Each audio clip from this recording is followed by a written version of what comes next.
મિત્રો તમારી પર્સનલ ઓળખાણ નહીં આપતા આપણે યુટ્યુબમાં મૂકતા હોઈએ છીએ. બોલો શું પ્રશ્ન છે? સાહેબ મારો પ્રશ્ન એવો છે કે 1988 ની સાલમાં વારસાઈ નોંધ કરાવેલી હતી એમ મારા પપ્પાએ. પછી અત્યારે એ નોંધ મને મળી ને જૂની નોંધ, એટલે મેં ઈ પછી ઓનલાઈન નંબર કાઢી અને જોયું તો એમાં 2017 ની ચકાસણીની તારીખ નાખેલી છે અને એમાં લખેલું છે કે લાંબા સમયથી નોટિસ ન બદલી હોય જેથી કરીને વારસાઈ નોંધ રદ. એમની તેદીની વારસાઈ નથી થઈ, તી પછીના આજના ઈ નોટિસ પછીના વર્ષો 25 વયા ગયા બીજા. તો તમારા નામ નથી ચડ્યા તો તમને એવી બળતરા ન થઈ કે આપણી વારસાઈ કેમ નથી ચડી, આપણે કંઈક કરીએ એમ? પણ સાહેબ આમાં એવું મેં ખેતર જ નથી જોયું. આ છેલ્લા 10 થી 12 વર્ષમાં મને ખબર પડી કે આ જગ્યાએ તમારે ખેતર નથી જોયું તો વારસાઈ એન્ટ્રી રોવાની શું જરૂર છે? આપણે મિલકત જ નથી જોતી તો હે? ઘણો લાંબો ટાઈમ થઈ ગયો સાહેબ. હે? તાજો સમય થઈ ગયો. હું એ જ કહું છું, ખેતર તમે જોયું નથી તો મિલકત આપણે શું કરવી છે? જેને ખેતી કરવી છે એને આપી દો ને. આપણી મિલકત બાબતે જાગૃત તો રહેતા શીખો ભાઈ. હવે એન્ટ્રી છે ને એમાં શું થયું હોય, નોટિસ ન બજી હોય, સરનામા ન હોય, સરનામા ખુરશીદ કહેવાય, એ રજૂ કરવી પડે. નવેસરથી વારસાઈ દાખલ કરો, બરાબર. એ એન્ટ્રીનું કાંઈ ન થાય. અને આપણી મિલકત બાબતે આપણે જાગૃત રહેવું જોઈએ. અહીંયા કોઈ બીજો ઘૂસી ગયો છે તમને શું ખબર? તમને એન્ટ્રી નથી જોઈને 25 વર્ષથી સ્થળ ઉપર નથી ગયા તો મિલકત ઉપર તો આંટો મારવા જવો જોઈએ ને. ના, હવે તો આંટો મારી વાવવા આપ્યું છે, ક્યારેક ક્યારેક જાય છે. સારું, હાલો, જવાબ અપાઈ ગયો, સમજાઈ ગયો બરાબર? અને સાહેબ એક બીજો પ્રશ્ન છે, પૂછી નાખો.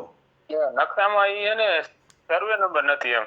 એટલે શું નકશામાં સર્વે નંબર નથી? એટલે એનો મતલબ મારો સર્વે નંબર જે ખેતી ખાતા નંબર આપેલો છે આપણે 7/12 માં, પછી મેં સિમતળ નો નકશો કઢાવ્યો તો એમાં ક્યાંય છે જ નહીં એમ.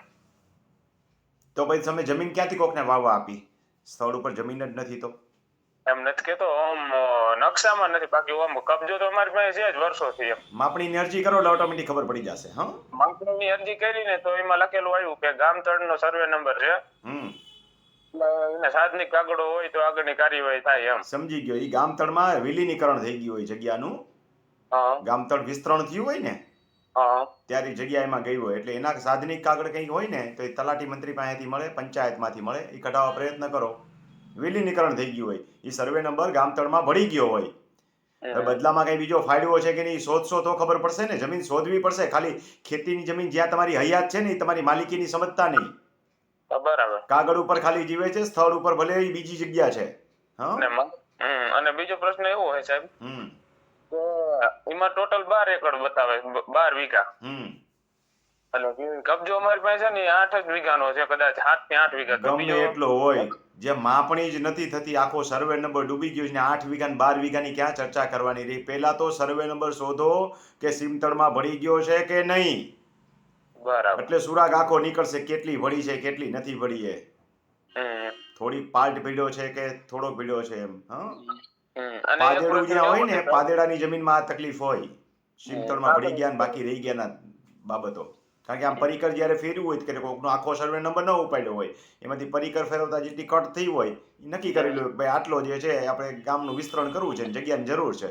હવે વર્ષો પહેલા થયું હોય તેથી આપણા બાપ દાદાને કાંઈ આવી ખબર પડતી નહોતી. હવે સાહેબ એક પ્રશ્ન મારો એવો છે કે મારા પપ્પા ને મારા કોઈ 2 ભાઈ બહેન છે, પછી મારા દાદી નું અવસાન થઈ ગયું, મારા દાદાએ. પછી એમને અત્યારે 2 સંતાન ને 1 દીકરી છે, એટલે મારા 2 કાકા ને 1 ફઈ છે. તો આની વારસાઈ કેવી રીતે પડે ને કેવી રીતે? મારા દાદી એ કયા છે અત્યારે નવા, તો વારસાઈમાં કેવી રીતે વારસાઈ કરવી અને શું કઈ એનો સરખો વખત લાગે વારસાઈમાં? હા, એટલે એ જ પૂછવું છે ને. કાંઈ વાંધો ના, રિવિઝન હવે મારે અરજી કરવી જોઈએ ને ફરી વાર. હા, તો નવે એનો આંબો મૂકી દેવાનો સાથે. બરાબર. સ્ટેપ મધર તરીકેનો આંબો મુકાય એનો. એ તો આંબો બનાવી દેશે, આંબો બનાવવાળો.